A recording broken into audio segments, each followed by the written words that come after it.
Music means a lot to me. It's there to do something as simple as entertain me when I'm bored, it's there to rejuvenate my artistic and creative spirit when I'm feeling lazy, it's there to pick me up when I'm feeling down, and it's there to bring me up even higher when I'm already having a great time.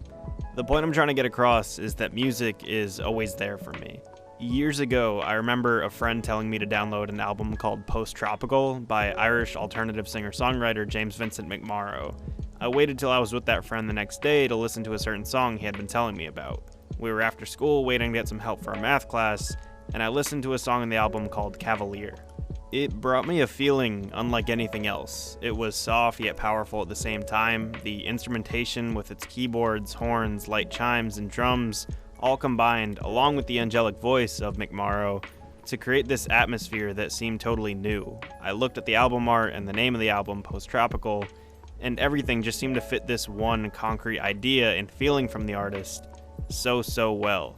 I remember afterwards driving around listening to that one song on repeat for probably around 45 minutes. It wasn't a specifically bad or good time in my life, it was just one of those days, completely normal and average and boring, and then I heard that song and it had a profound effect on me. It lit a fire under me that made that day, that week, that month, go from completely average to extraordinary.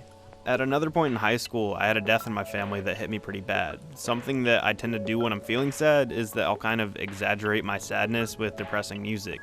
The more I listen to the sad music, the more almost aggressively sad I get, until it's at a point where feeling sad almost seems like a joke.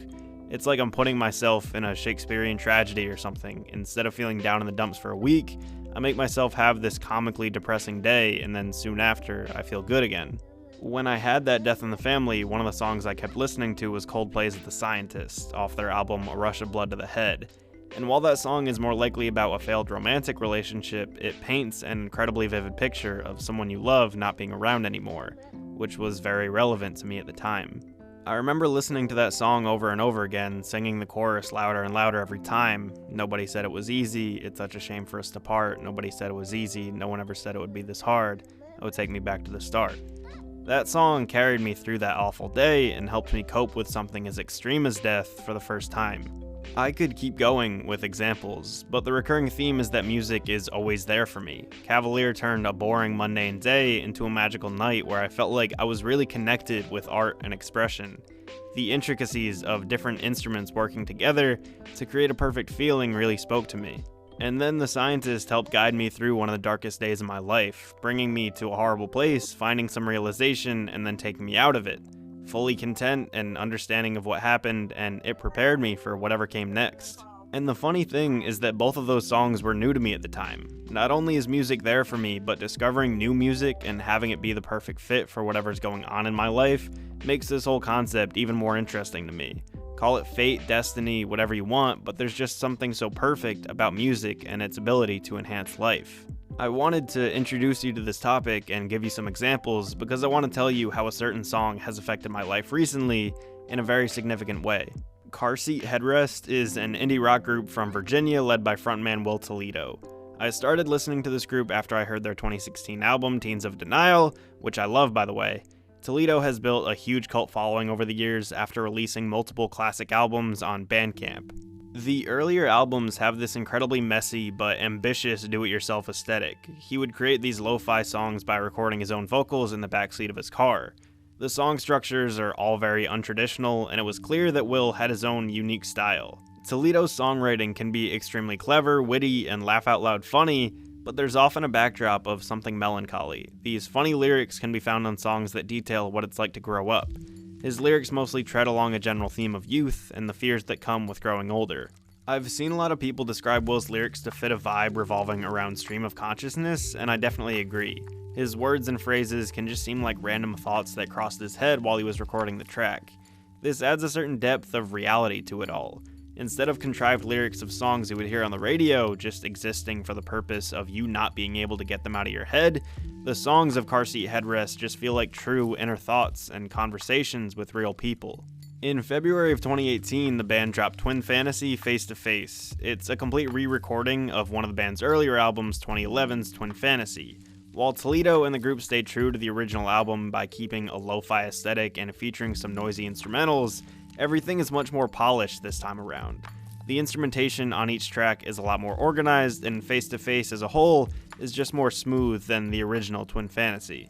My favorite song on the album, and the reasoning behind this video, is track number 6, Bodies. I didn't even really do it on purpose, but the two examples of songs that really made an impact on me that I gave earlier were for two different reasons. Cavalier affected me purely for how it sounded, the instruments and how they combined with the artist's voice to create a feeling. The Scientist affected me for its lyrics. While the song sounds perfectly fine, it was the words that were being said that meant something to me.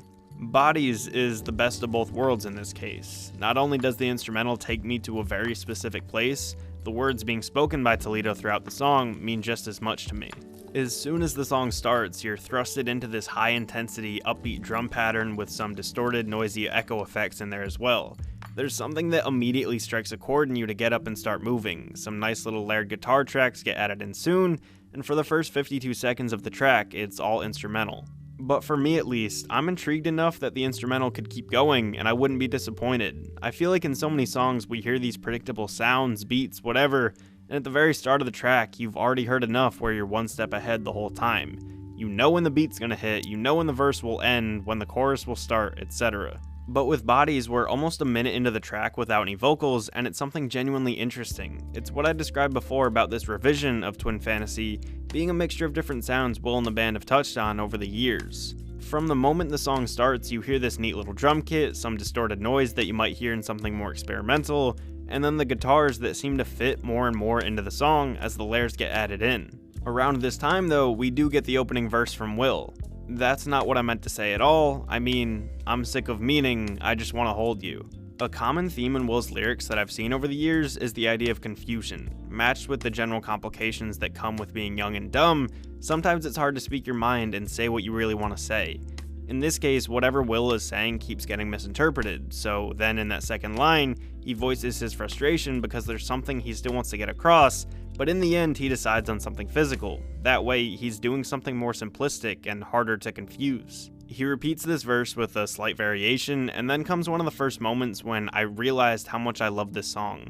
I've been talking a lot about how realistic and authentic Will's lyrics are, but something else that he tends to do from time to time is go extremely meta and remind you that you're listening to music.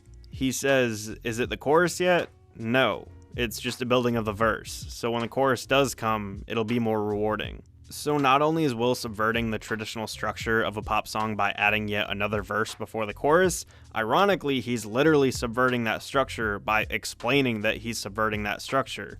It's breaking the fourth wall within music, which on its own is rare enough, but even the way he does it is one of a kind. He goes on with, "I would speak to you in song, but you can't sing, as far as I'm aware, though everyone can sing, as you are well aware.